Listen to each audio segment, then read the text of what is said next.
Ja alguses ma mäletan, et olime sõja ajal Eestis küll. Aga kui palju ma sellest nüüd täpselt mäletan?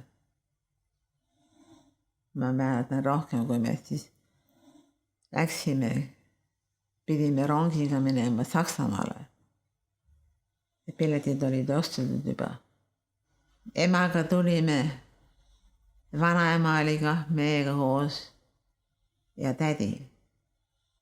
Ja tädi Inna oli esimene naislendur Eestis.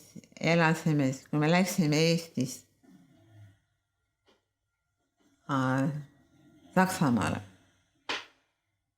siis ma leidsin ühe kirja, kus mõnus onu kirjutas. Onu oli kõige noorem poeg perekonnas seal. Ja siis onu läks Saksamaale õppima. Ja siis ta kirjutas sellest, et kuidas ta õppis seal Saksamaal. Aga siis ta pidi tagasi tulema Eestisse, sest ta lubas oma isale, et ta tuleb Eestisse tagasi. Ja oleks ta võib-olla Saksamaale tulnud meiega koos, siis ta oleks saanud veel elada natukene rohkem, kauemat aega. Vanaisa arreteeriti tänaval. Ja tema ütles, et tema ei lähe mitte Ameerikasse. Tema ei tule Ameerikasse. Tema tahab jääda sinna.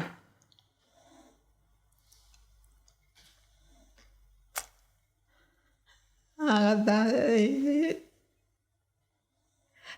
ei usku, et niimoodi läheb.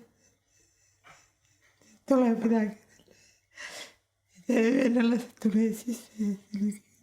Tuli läbi. Meil oli see sponsor. Ja siis selle kaudu siis ma siis läksin esimest korda kooli.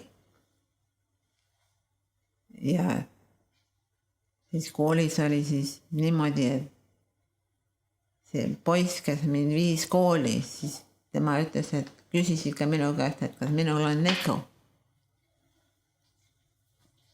Ja mina ei teadnud, mis asi see neko on üldse. Ta rääkisid sellest neko. Ja siis mul oli see väga võõras, et mis see neko peab olema, see 5-sendine taskus. Siis ta võttis oma tasku ja siis näitas mulle, vaata see on neko. Ja siis tuli mulle pähe, et neko. Ja siis ma käisin ikka kinos vaatamas. Iga laupäev siis ma käisin kinos. Ja meil oli väga kena korter võetud, mitte väga kaugel koolist, nii et